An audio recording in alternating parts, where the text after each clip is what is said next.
Hey, everybody, it's Tommy Canale, and welcome to Before the Lights podcast, the show to find out how those in sports, music, and entertainment made their mark. Let's get this one started. Go get your coffee or grab a drink, and then tell your family, friends, neighbors, and strangers about the show. Today, we have a gentleman that's been performing, writing music, and telling jokes for 35 years all over the world. He's played to over 100,000 plus in the Bite of Las Vegas and June Fest. Music Magazine calls him an all-around hip musician with a dynamic stage presence. He's voted the best acoustic guitar player by Las Vegas City Magazine. He's performed or opened for several artists, including Prince, Sammy Hagar, and Hootie and the Blowfish. Please welcome to the show, Shawn Eiferman. Shawn, thanks for being on. So, who told you to stop? keep going. It's hilarious. Thank you, Tommy. I appreciate it. Absolutely. I want to give a shout out to Casey Lulis for connecting us. Casey's a good guy, friend of both of ours, and thought you'd be a great guest. And I agree. I'm looking forward to talking. Clueless. Our boy Clueless. Yeah. So you grew up in Bellingham, Washington. Yeah. Guilty as charged. Prior to moving to Las Vegas, and your whole life was surrounded by entertainment. And I want to start with your mom first before we get into your father. Your mother was an opera singer. Talk about how that was as a child and growing up with that. Loud. It was loud. Opera singers have that amazing power behind their vocal prowess. And so there was no like, I'm going to go rehearse or things like that. I just remember out of nowhere, I'd be doing whatever I was doing as a kid, right? Playing with a ball or a stick or video game, whatever I was doing. Then all of a sudden, mom would just start practicing or whatever. And it kind of shook the house. It was a crazy thing to see that kind of very different thing when it's your mom, you know, like a skill set. You know, you don't really necessarily know what your parents do until it's take your kid to work day. But we had a piano in the house, and so and she couldn't play, so there had to be scheduled things where her accompanist, you know, the person that played piano for her, would come over and start playing, and then she would start singing, and it kind of took over the whole house. Is that where your passion for music then kind of started? I think because it was so different, and no offense to any opera fans out there, it just wasn't cool. So for me, it's funny, we're watching all this Tony Robbins stuff right now. Everything that we do is either going away from pain or towards pleasure, right? Every decision we make, especially in athletics. And so for me, luckily, I think, because I don't think I had any real interest or skill set in the opera world. What it did was gave me an appreciation for music as in everything, as a lifestyle, as a career, as a passion, as a habit, like all the stuff, you know, it was very cool. But it also pushed me in the direction that I was more passionate about, more comfortable with. So I went away from pain. I'll be honest. If I had to choose, going towards pleasure with music didn't happen right away. It was my mom's influence was I don't want to do that. I didn't want to do that. Sometimes that's just as valuable. Yes, agree. You know? And your father, George Eiferman, fitness pioneer, former Mr. America, Mr. Universe. He's in the Body Building Hall of Fame. Did shows with Mae West and Debbie Reynolds. Did you get into the fitness at all, or was just you dad? Can't tell? What are you asking? Yeah, ironically enough, when I was 14 and 15 years of age, I ended up in England. I went to London. My mother got a grant to go anywhere in the world, and she decided to go to the UK and took me with her, thank goodness. And somebody there, a coach at my school, like a basketball coach, wasn't even like a bodybuilding program or whatever. One of the coaches at the school found out who my dad was, and he had a bodybuilding background. And so out of nowhere, he was like, I have to coach you. Let's start training. So at 14 years of age, I spent about, 4 or 5 months in England with an actual bodybuilding coach, which is kind of funny when your dad's Mr. Universe. You think you know everything. Anyway, this guy entered me into, at 15 years of age, I entered the Mr. Northwest England. We'd take a train to go somewhere. And I shaved everything and rubbed tanning crap on. Like, I did the thing. And I was really good at the posing part because of my dad's background and, sitting around the house.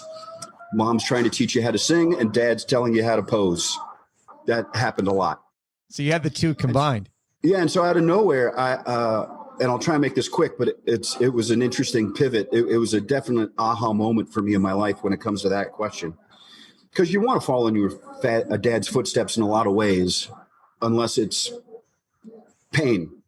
And so what happened was I did all of this stuff. I went on a train and I got there and I'm 15 years old and it was under 18. It was Mr. Northwest England for under 18. And so there's only like 6 of us. This is 1985. It's 1985. I'm old. See the wisdom whiskers. So, and I don't know if it's good or bad, but if you can hear them. Yeah, we can hear them. The tone good. It's inspirational. Right. Hopefully it's not too much of a distraction. It's more of like an inspiration. They're preparing for battle. Anyway, I got there and, if you've ever seen anything remotely like a bodybuilding thing, the guys, I'm standing out there. I'm 15 years old. I'm all oiled up. I got the air hose up my butt, trying to look all this. And the announcer went down my father's entire background. Nothing about me. Hey, if you guys recognize the last name of this next contestant, blah, blah, went into this whole, it's because he is the son of Mr. George Eiferman and all this stuff. And the air I just deflated. I went through the routine. I won, I think by default. Like I call it being the tallest midget. I definitely felt like the tallest midget there. Anyway, I won. And then basically that put me in the running to do Mr. England for under 18, which is pretty exciting for somebody who's interested in that. And all I remember is thinking, as I held the trophy, I'm never doing this again. This is the last time I'm doing that. I mean, I've been athletic. I was NC2A Division I baseball scholarship at Cal State Northridge coming out of high school. I've been jockey. You know what I mean? I play basketball 2-3 days a week most of my life. My workout routine starts every morning in the swimming pool and I swim laps. So I've been athletic. It's just the bodybuilding thing. Obviously I'm not comparing my father to Michael Jordan, but it's kind of like Michael Jordan's kids are expected to play basketball. And if they don't, it's a little weird. So I just decided at 15 years of age, that wasn't the thing. And it helped that because when I was living in England, and that all happened is when the first time anybody gave me money to play music. And so I had something really, really different and positive to go towards pleasure, running away from that second piece of pain from my parents, which wasn't painful. It just wasn't anything I was willing to commit to. Believe it or not, I think it's because I'm lazy. The commitment that it took. Imagine my dad won Mr. America in 1948. No trainers, no nutritionists, no steroids. A lot different than it was today. Oh, it's crazy. The story is beautiful. For those of you in the athletic world that are thinking, well, I got to go to this gym and have this equipment. My dad won his first bodybuilding competition coming out of the Navy right after World War II in the mid 40s, again, with none of the benefits that we have now. There was no app to tell him how many steps none of that stuff. Right. And very quickly, I'll just give you the rundown because it's a great story. He got on the boat in the middle of a war and he was a runt. He was like 90-pound weakling guy. And he took so much crap from all of the other soldiers on the boat for being a little wimpy guy. They made him the bugler. They made him be the alarm clock that woke everybody up. Everybody on the boat hated him. I'll just leave it at that. He started swimming around the boat. He was stationed in the Philippines on a minesweeper, and he would swim laps around the boat to exercise. He would take buckets of water and do curls. He would, it's an amazing story. It's just great. He would climb the anchor chain from the water up to the boat and climb back down. And in 4 years time, whatever his little stint was in the Navy, when he got off the boat, his mom walked right past him. Wow. His mother didn't. He put on so much muscle and was eating, fresh fish right out of the ocean. And like, it's just amazing thing. That the shape he was in made him unrecognizable from 4 years prior. Now that happens a lot in the military with the structure and the discipline and the training and everything. I don't know if it happened in 1945. No. Where there's a will, there's a way. Yeah, exactly. 100%. Son, you started playing guitar at age 9. Who taught you to teach yourself? Why guitar? So I was playing football, and I was walking through walking home from school one day, and I looked down and I saw a piece of paper. I don't know, it's kind of a fate sort of conversation. And I looked down and it was 6 chords that you could learn on guitar: G, E minor, C, D, A minor, and F. And it just had, a little box with the strings, and I don't know what happened. I went home, I picked up that piece of paper, I went home, and I carved out the neck of a guitar on a piece of cardboard from a U-Haul moving box. We had just moved to Bellingham. Anyway, I taught myself those chords on a piece of cardboard. We didn't have a guitar in the house. And then I found out that the school teacher that came from was a gentleman named Scrub Hubner. And Scrub taught English 4 days a week at Fairhaven Middle School, at the school I was at. And then on Friday, if you were in his English class, you got extra credit. He taught guitar 1 day out of the week on Fridays. And so I had already registered for classes and couldn't take his class, but I went in with the sheet and I showed him that I learned these chords all by myself on a piece of cardboard. Could I possibly borrow one of the guitars from the classroom over the weekend? And I'll bring it back first thing Monday morning. And so he kind of almost could have jeopardized his job by doing it. He was very clear at the time, if you don't bring this back before school starts every Monday, I'm going to get in trouble, which means you're going to be in trouble. And so that was it. That one random act of kindness. I've actually written a screenplay based on Scrub and his life and his influence on me. That's unbelievable. Without even knowing who I was. Because I've told this story enough times. Anyway, I learned how to play guitar. 7 months later, I decided to enter a talent show and play guitar and sing for the first time ever. It was very just whatever. And then, of course, the inevitable happened. Some girl said, "I'll kiss you if you sing me a song," or whatever, or some version of that. And all of a sudden, I'm like, "Oh my goodness, what happens if I start really doing this?" And that's when the hooks really got in. Speaking of hooks, this one hooked me when I was doing some research on you. You sold Pepe Jeans in front of Wembley Stadium at a flea market when your mom was there. And you had some experience from selling jeans that kind of helped you with your career. 100%. Yeah, that's funny you found that. If you would speak about that and then also talk about the perks, because I understand one of them was you got into Live Aid. Yeah. Yeah, so I'll back up a little bit because it does definitely pertain to those aha moments. So because I was in England and I had hair down to here and I was trying to be cool, and I played a little bit. This is maybe 5 or 6 years after I had started with the cardboard. And so I kind of knew what I was doing, but I was still green and awful. So in England, there's nobody drives, especially when you're 15. And so going back and forth and around and everything, I got really good at the trains, at the tubes, right? The subway system there. And the busker concept, a street performer, is everywhere, just everywhere. And so I got off a train in Baker Street Station in the heart of London in 1985. And there was a girl there playing guitar. And I went to go into my pocket and tip her a little something, and a guitar pick fell out. She saw it and she's like, "Do you play?" And I said, "A little bit." And she goes, "Great, I've got a piss." And she basically handed me her guitar and said, "I'll be right back." It's the first time I ever heard somebody say, "I'll be back in a flush," instead of a flash. It was pretty funny. Very memorable. And so all of a sudden, baptized by fire, I'm in Baker Street Station in London, 15 years old, with a stranger, I don't even know her name, with a stranger's guitar. And that was the first time I ever got paid to play music because of her, and because of that situation, because of her small bladder or whatever the situation is. Literally in the same week,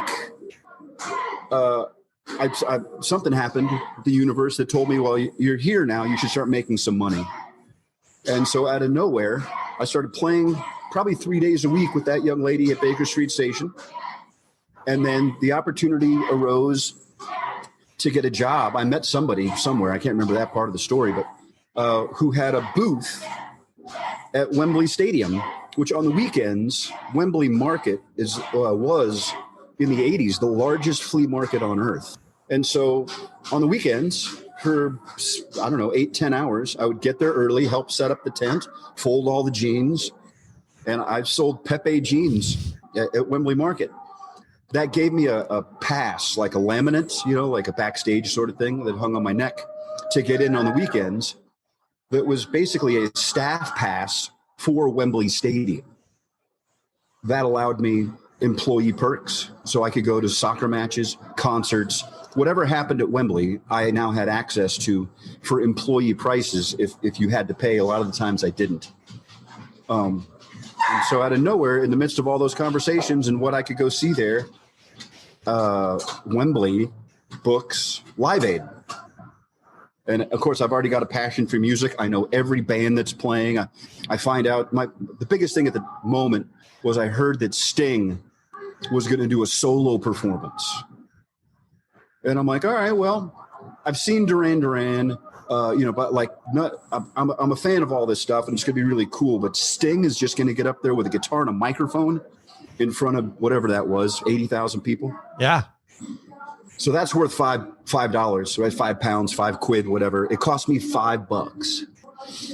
And because of the pass, we could get in, and like when U2 plays at Live Aid, Bono comes down from the stage and sings to a group of people. Like he's singing basically to Rosalind Mack. The young lady next to me, the reason everybody from my school got to get right up front is because I knew where the little exits and So you were the guy. Perks. I was the guy. I was the guy. You were the guy. Ridiculous hair, but I got. And then we're gonna fast forward a little bit to your college years. You end up at UNLV, and then you win the UNLV College Entertainer of the Year, not once but twice in a row. Would you start seeing that? Okay, now this is something that's starting to grow. Oh, you ready? Yeah. Tallest midget. Chapter 9. I don't know what happened, man. I am a huge believer in fate and luck and all of those things. And I think it boils down to circling back to my father, who used to say, it was actually on the back of his business card for 30 years. It said, I'm a firm believer in luck because the harder I've worked, the luckier I've been. And at the time, so I get to UNLV, a transfer after 2 years in California to Vegas. My dad's talking about retiring and handing me the gym business, which I wasn't really interested in, but I was pre-med. So I'd already done my upper division courses and my internship and all that stuff. I was off to be, my dad actually negotiated a position for me with the Denver Broncos organization in their, yeah, right? Nice. Pretty cool. Yeah. Perk of having pops know a few people. So in the midst of all that, though, my day job was still like moonlighting, playing shows. Like by that time, I had already done some tours. I'd already made a record with a band I was in California. I had already really caught the bug.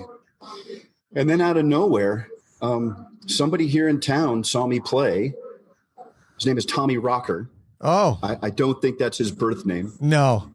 And I saw Tommy many times across the street at Carlos Murphy's. Of course. Well, so that's funny you say that. That was the place. Yeah. So he couldn't conflict with his Carlos Murphy's gig, which was his steady, like that place made him famous. Right.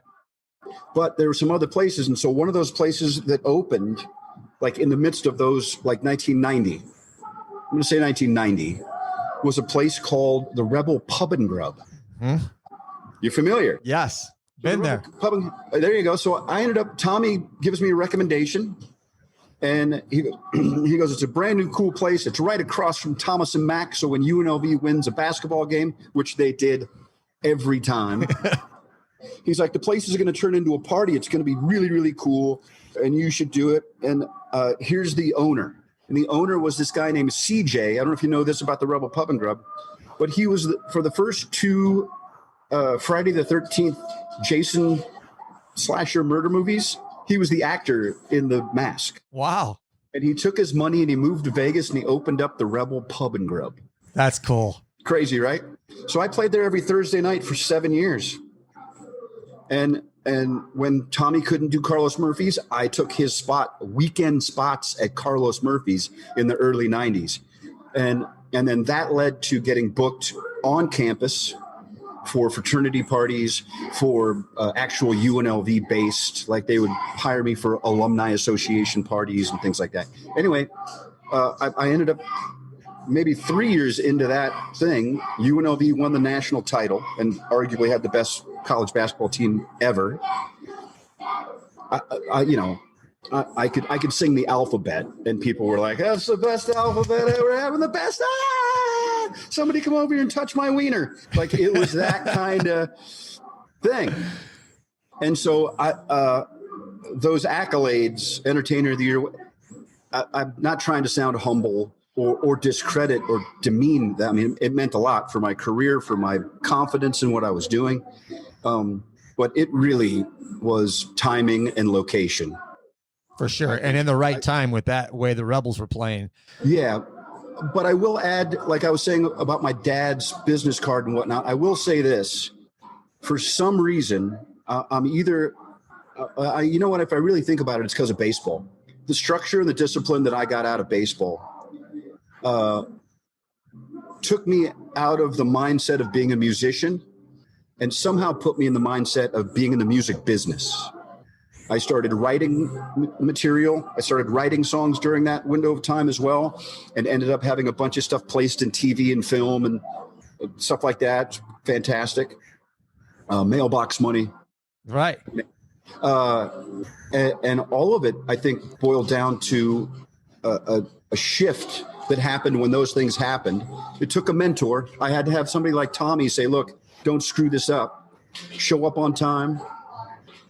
Your focus cannot be to have sex with the hostess or the waitress or the bartender." Like all the things, I hate to say it, that most musicians don't really understand the value of being a professional working musician is no different than being a professional working anything. Correct. And it takes discipline and structure. And a lot of the times that has to come from you. And so I can point my fingers to a lot of people. It definitely wasn't me. But the Entertainer of the Year stuff was a serious launching pad, and it sounds a little silly, but I earned it. Absolutely. I was never late. I always had reliable equipment. I always had a Boy Scout mentality where I had a second guitar if the first one took a shit on me. Can I swear? Absolutely.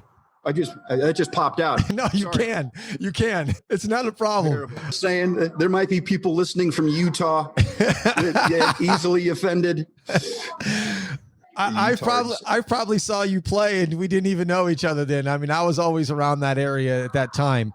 Thursday night for 7 years, it was free to get in, and it was real size pitchers of beer. Yes. For $2.50. Yes. You probably don't remember any of it. I don't remember the after part, but I want to touch on something else, which is kind of cool.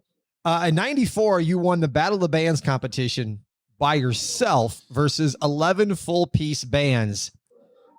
First off, how did you get in a Battle of the Bands as a solo? And were they a little upset that an individual won their event? So I'm going to go backwards. So the last thing you said is interesting. I was in a band that entered that Battle of the Bands as well. Okay. That band lost to me. You want to talk, like, literally the guitar player and the lead singer of that band was walking around the bar because they wanted to kick my ass. I'm not kidding. They were so mad at me. I'll bet.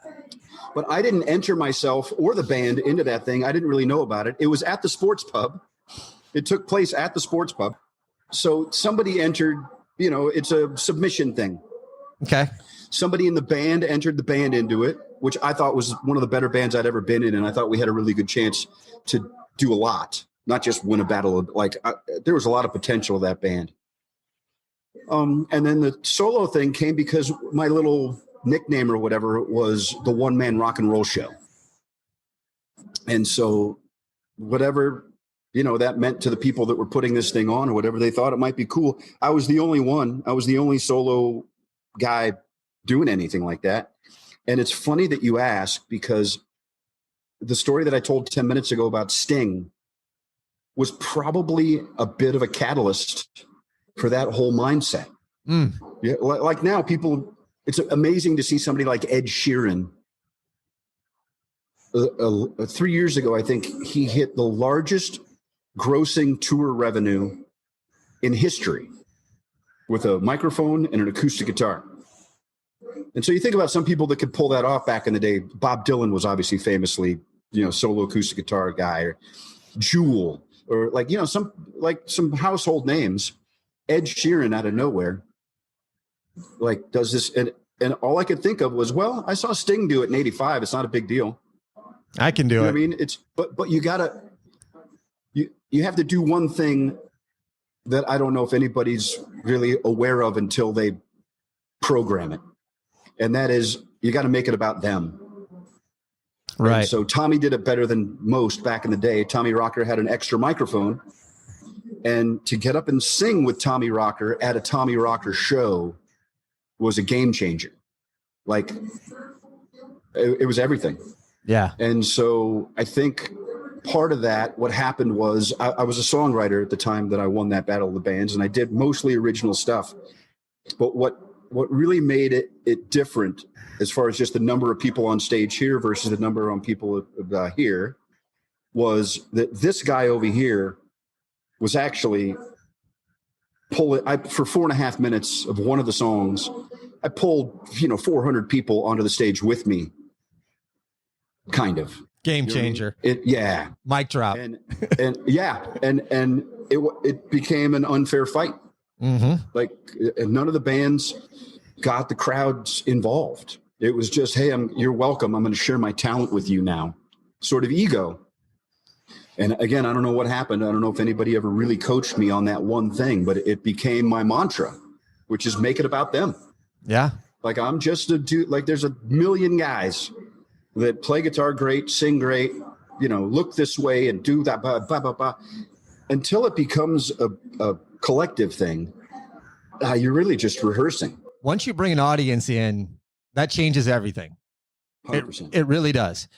And one thing I want to push to is in 2001, you got first place in the USA Songwriting Contest for the rock category, but second overall. And was the song Gone? Yes. Okay. And do you remember what the inspiration was for that song?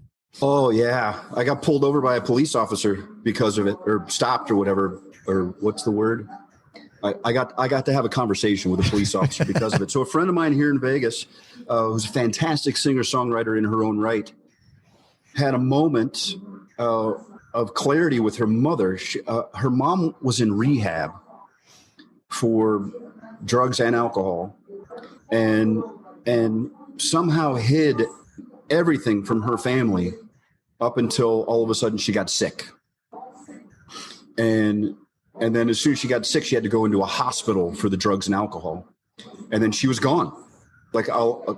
Pun intended, all of a sudden in her children's lives, it was, a decade or so of lying to them and tricking them into, not seeing what was going on. And then all of a sudden she just kind of disappeared and said, hey, you guys take care of yourselves. I've got to get better. And that singer friend of mine had a show one night with her band, and I went to go see the band, and she was a mess. She was just a wreck. And she was in the dressing room. She said over and over again a few times, I can't believe she's gone. She's got a younger sister that she has to take care of now, and 2 brothers. And it turned into a whole, here you go. And I just remember her saying, a handful of things that were her trying to cope with the fact that was the situation. And so I left the show and I'm driving home, and all of a sudden a few things are going through my head. And as songwriters do, when the inspiration hits, you better find a pen, or the regret is that I lost it. And so I've always been pretty good at that. So I pulled over on the freeway, on the 15 freeway at the Flamingo exit, with cars whizzing past me, and I grabbed a pencil and I started writing down the concept of the whole thing. And of course, a car just pulled over on the side of the road. I didn't have my hazards on, and a cop pulled me, came up behind me. What's going on? And I explained. I have an officer, just to let you know, I just left the show, and blah, blah, blah. And I don't drink. I don't do any drugs, but I am a musician. You have to clarify that, because most musicians are like, hey, officer, you want some? Yeah, that's not my opinion. That's my experience. Firsthand. Right. And so, which also that Boy Scout thing, which is also why I've stayed busy for 35 years as a musician, because I don't mess with that stuff. I'm not Amish. I like, beer with pizza and whatever, wine with meal. But he said, all right, well, I can't wait to hear it. And he gave me his card. And he goes, send me a copy, like when it's done or whatever. And so that's the whole thing. And I sat after he left, instead of just going, screw this, I'm going to go home and finish it. I wrote all the lyrics for that song with cars whizzing past me on the 15 freeway. Did you send the officer a copy? I did. Nice. I did. To this day, I still keep in touch with that cop. Nice. He's retired now, and wrote a book. He's a great guy. Awesome. UNLV guy. There you go. So you have songs in TV and film. You touched about it earlier. One was in Dawson's Creek. Yeah. And how did that was the catalyst? Is that what really kicked off everything that kicked off? And how did you get hooked up then to get something put into Dawson's Creek? The John Lennon Songwriting Contest had a publishing thing, and I had won that as well. And so all of a sudden, I had a publishing deal, and I didn't know what that meant. I thought they could take from my existing catalog, which at the time was like 4 songs, compared to what most people get a publishing deal. I've written hundreds of songs, and they've already got a huge, resume. I got lucky just because of this silly songwriting contest. They put me on tour in the John Lennon songwriting tour bus. Nice. Fantastic. Playing festivals and so cool. They give you a whole home recording studio stuff. So I ended up with an electronic drum kit and a mixing console and all this stuff that they gave. $4,000 microphone, Neumann, flux capacitor microphone. Anyway, so that happens, and then all of a sudden, part of the publishing deal, which they don't tell you right away, it just sounds fluffy and great, is that I had to write 3 songs a week. Sorry, 3 songs a week, and fax them. That's how long ago this was. I had to fax those like homework assignments. I had to fax all of those songs into the publishing company, to Warner Chappell, every Friday. I had to write 3 songs a week. And so this is interesting if we start talking to your athletes, because repetition, right, is a tremendous part of mastery. Success. It's the only way to master anything is massive repetition. So I probably wrote 100 or so songs that year. And then the year after that, on my own, I decided to just write a song a day every day for a year. And I wanted to make like a box set of all those songs. I've never recorded them. But just to exercise those muscles, I wrote a reggae song on Tuesday and then a children's song on Wednesday. A country song, a polka, whatever. I just wanted to exercise all of the muscles. And it turned into a thing. And in the midst of all that, you start getting an occasional phone call that says, hey, there's a TV show on the WB that's interested in one of your songs for a scene. And I'm like, all right, who says no to that? Right. I've never watched Dawson's Creek. I'm not a fan.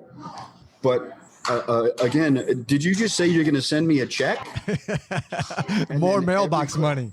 What's crazy about that is the royalties on that particular episode of that particular show ran globally for 20 years. I got checks for 20 years from 30 seconds. It ran for 30 seconds. It was only like $1, but in 28 languages, all over, like crazy. It's the first time the main characters hook up. Okay. So they're getting on a school bus to go on a field trip up to some ski thing. And it's the first time the two kissy face. So they're getting on the school bus. A song I wrote is playing in the background. It's kind of like if Tony Robbins got a check for all the noise that's going on in the spare room. Dude, I apologize. I thought that it was lunch break. I thought this was timed perfect. No worries. How many songs do you think you've written then in your career? Oh man, probably close to 1,000. Wow. Probably. 8 of them are good. Like at least maybe 10 out of 1,000 are songs I'm proud of, that I play all the time, that I get requests for.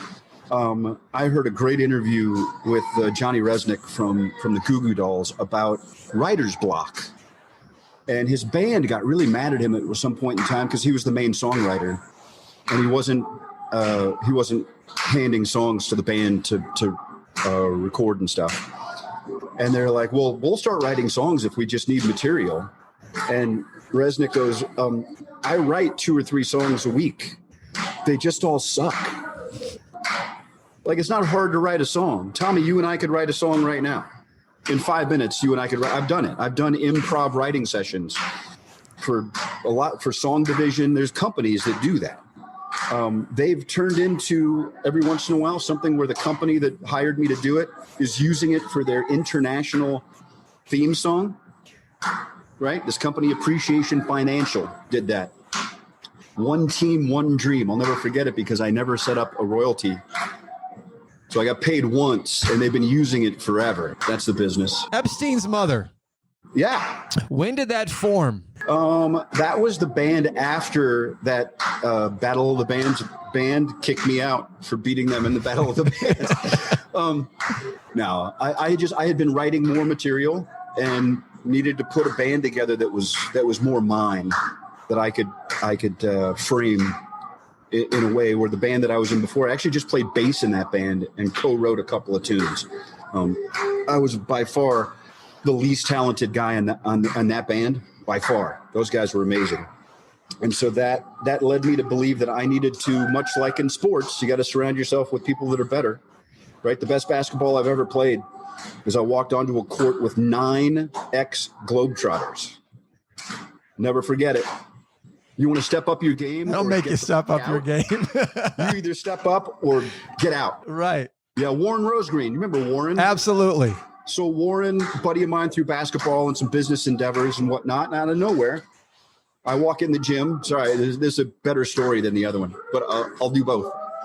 So out of nowhere, I walk in the gym, and I've got a show that night. So all I was doing was a little bit of cardio in the steam room. Right? Vegas, you got to get in the steam room when you're doing 8-10 shows a week. You have to. So I just walked in, and Warren walked past me, and he's like, hey, you got your shoes? We've only got 9.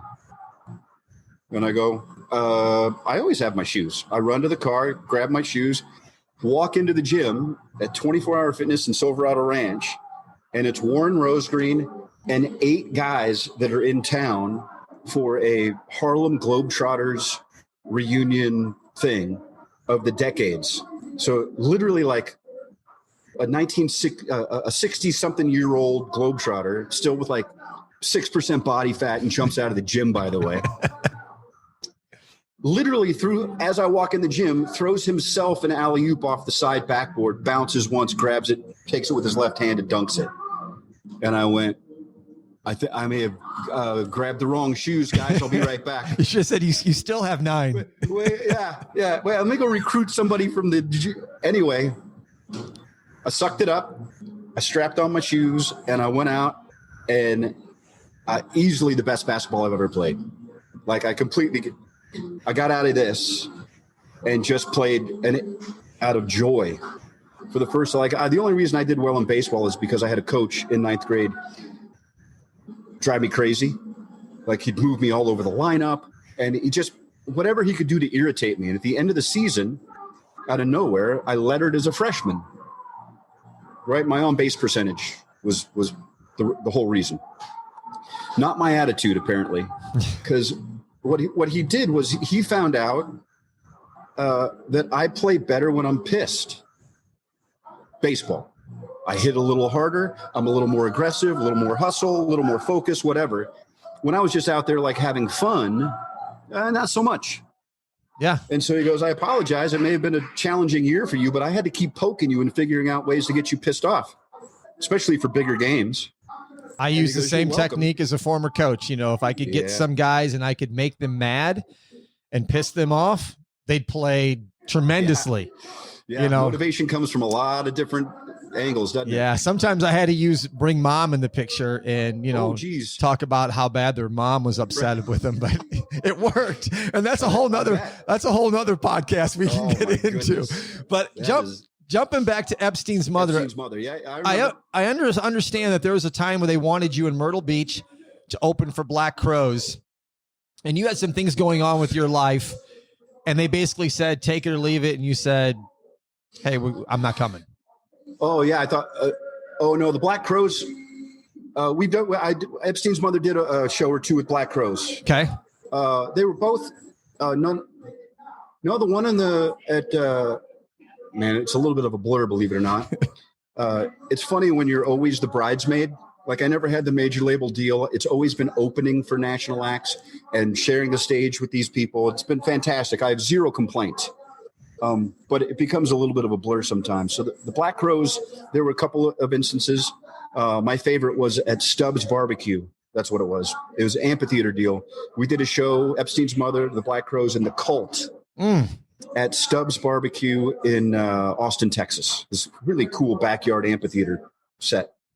Anyway, what was going on with my life at the time with Epstein's mother after almost 8 years, and by any account, like one of the more successful local unsigned runs in the history of Vegas. Like obviously the Killers have come out of here now, and Panic at the Disco, and like there's Imagine Dragons. Some of the biggest bands in the world have come from Vegas, but those bands couldn't get arrested in Vegas at the time. Like the Killers had to go to the UK to get their record deal.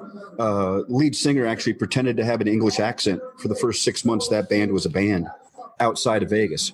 They did not have the Vegas pride that they have now at all. Last time I saw the Killers before they went off and signed their deal and everything, they played to 50 people inside the Joint at the Hard Rock for a local night. 3 bands, $5 to get in, and there was like 60 people. You know how lonely 60 people are inside the Joint? Yeah. Nobody knew who they were. Epstein's mother, on the other side, never got the major label deal. Gone did not take off on the radio like we hoped, I believe, because it was produced poorly. The mix and the master of that was a great band. The song obviously had some kind of validity and resonated with people. And then just nothing because of the way it's mixed and mastered. I'm sure of it. It's one of my biggest regrets that we couldn't figure out a solution to that at the time. But yeah, the Crowes and a few things happened where I just had to say, here it is. My father passed away. I got a divorce. Like all that stuff was happening. And actually on 9/11, the 9/11 in 2001 is when I decided to either beg the band for 30 days to get my shit together. I just needed figure all this stuff out. Right. Sleeping on a buddy's couch, waiting to hear what the decision was on the custody of my kids. And like, guys, I can't really go do that show in Myrtle Beach I can't do any of this stuff. The biggest thing I remember on that radar was Matt Pinfield from K-Rock in New York City got a hold of Gone and wanted to interview us on K-Rock in New York City, which meant we had to get to New York City. So we booked something in New Jersey. In Kearney, New Jersey or something like that. And we were going to figure out a way to get from Vegas there. And you get interviewed by Matt Pinfield, you're going somewhere. Right. He ran a whole division of MTV at the time as well. So we got super excited, obviously. And that was booked 2 months probably before all of this started to happen. And I go, look, guys, I don't know what to tell you. I can't do any of this right now. I just need, let's just reschedule everything. We don't have to cancel stuff. Let's just reschedule. And all of a sudden we had a management company that was a part of the team at the time. And they're like, well, that sounds like a lawsuit. We're going to sue you for potential future revenue that like all this crazy stuff. And I go, guys, that's the wrong answer. Everybody here had a chance to just go, oh, okay, well, let's give Eiferman a minute to breathe. He's been going like crazy for 8 years. We had just earlier that year, probably 6 months prior to all of that, sold out the House of Blues in Las Vegas. Again, no record label, no agent, no marketing, nothing. We didn't even have a MySpace page at the time, which I know sounds funny to most. And for some people, that's before Facebook. Of course. That's That's like the dinosaur of social media. Yeah. And then that was it. I go, guy, I'm sorry. I just needed a month off to figure out where I'm going to sleep and if I'm ever going to see my kids again. And I get it. It turned ugly.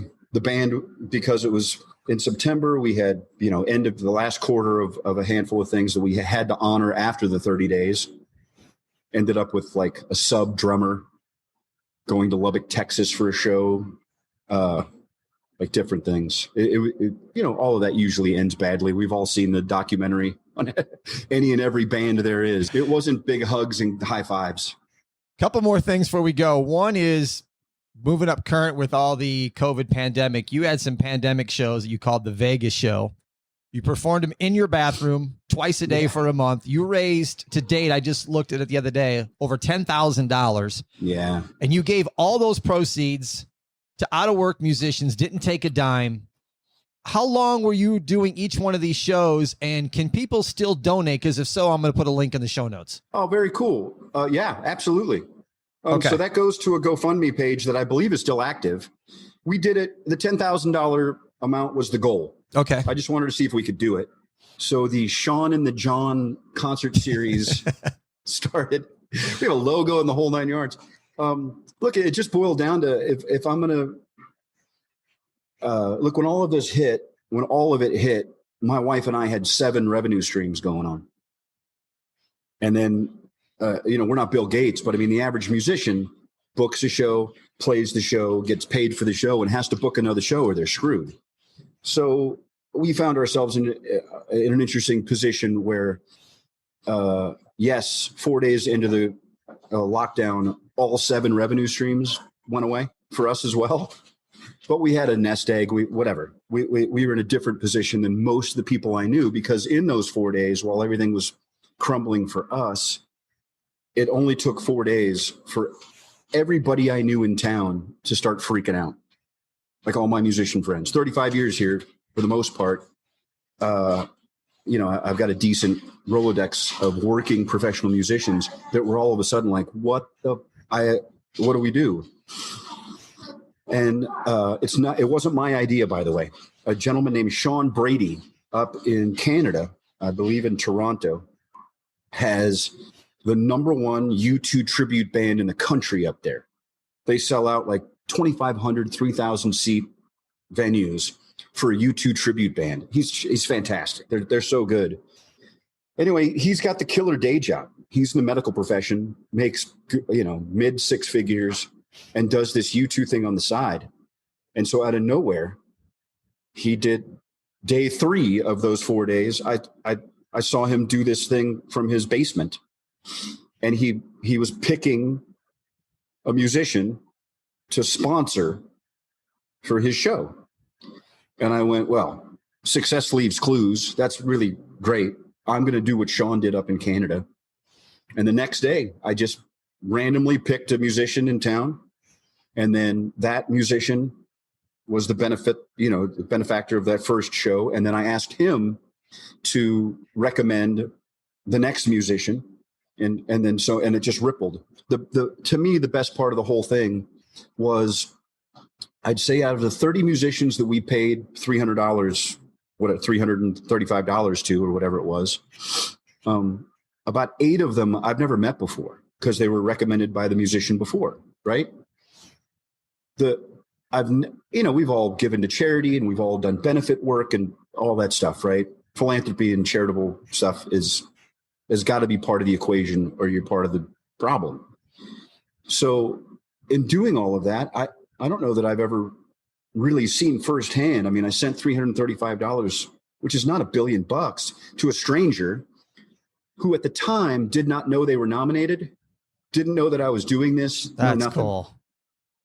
They just got a Venmo request to accept $335 from some dude that's been butchering songs in his bathroom.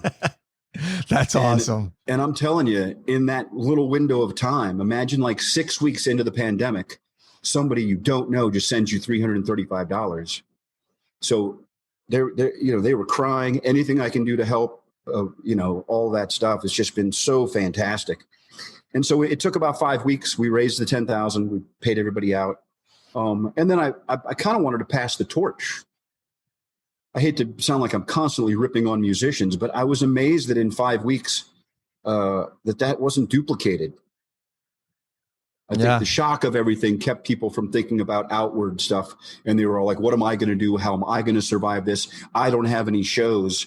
And I think if I could give one big, like almost a Tony Robbins sort of type nugget, it's that as soon as I took the focus off of me and my shows and my problems and my financial situation with COVID and all of that stuff, as soon as I started not necessarily trying to help other people, but just focusing on it was all request stuff. So it wasn't me, again, just sitting there playing whatever I want to play for my own artistic whatever.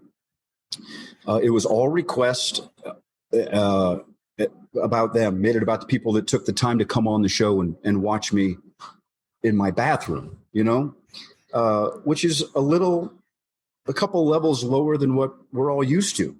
It took some getting used to. It took a couple of bottles of whiskey for me to it really did.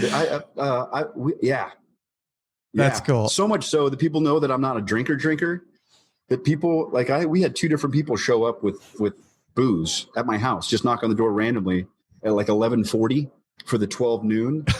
And he's like, little text message all of a sudden, hey, we left you a bottle of Oban, 15-year-old single, whatever, blah, blah, blah on you. It's pretty funny. That's cool. And I'm going to put a link to the show notes for anybody out there who would like to donate to help some out of work musicians that are still out of work. It's That Vegas Show. That Vegas Show. Right. ThatVegasShow.com. And we'll get that out there. Also, last thing, Shawn, and I think listeners, you need to take advantage of this. Shawn has a personalized video singing telegram. It's $10. You go to ShawnGraham.com. That's ShawnGraham.com. There'll be a link to that in the show notes as well. You can have any occasion you want. He'll take care of that for you. Have you had some crazy requests for some stuff like that? I'm telling you, you want to talk about the pivot that I didn't think would turn into anything. I did hundreds of orders for Mother's Day. Hundreds. I also go in the bathroom and I sing happy birthday, happy anniversary, congratulations on graduation. I did almost 100 graduation Shawnograms. The idea of a personalized, customized message from somebody these days, whether it's just your birthday or if it's a bigger deal. I've got 2 real estate brokers here in town. Anytime there's a closing or a listing or anything, ask me to sing, congratulations, Mr. Smith, on your new house, like sort of stuff. Where's my cowboy hat? I've got props. It's right here. I have a saxophone. It's a kazoo that sounds like a saxophone. I've got a cowboy hat that must be in the other room. It's really, really fun. And again, making it about them has been the foundation of that whole thing. My ego had to go out the door. This whole, do you know who I think I used to be? Thing is obviously not a part of that. I'm going to be a dipshit for a little bit and just sing, Happy Mother's Day. And the requests that came in have been unique and run the gamut. I mean, every type of song. 420, all the stoners, wanted me to do a reggae version of Black Sabbath Sweet Leaf for their drug dealer. I'm not kidding. I have gotten the craziest requests for the craziest reasons for that thing. But the response, man, I could show you a few things. has been like unbelievable. Like I can't my sister gave my mom this and my brother gave my mom that and blah, blah, blah. And we're all together for the quarantine and showed my mom your 15-second Mother's Day video and she cried her eyes out. It's her favorite thing that she's gotten. And a lot of the times I do it like a filter. So I look like a cartoon character or something different just to kind of change it up, make it look different than just me on my phone singing a song. So it's become a little bit of everything. Like, I don't know what's going on now. Like Mother's Day, Father's Day is over. 4th of July is over. Like, I don't know what we have. What's coming? Is Armistice Day? I don't know what's Labor Day next. Yeah. Is Labor Day next? That's next. But I mean, there's always anniversaries. There's always birthdays. There's always, something to celebrate. And so that's been an interesting thing. That's awesome. I am now a singing telegram, Shawn E-gram. That is ShawnGraham.com. And once again, you can find that in the show notes. What is your website, Shawn? Mine is ShawnEiferman.com, but nobody can spell that.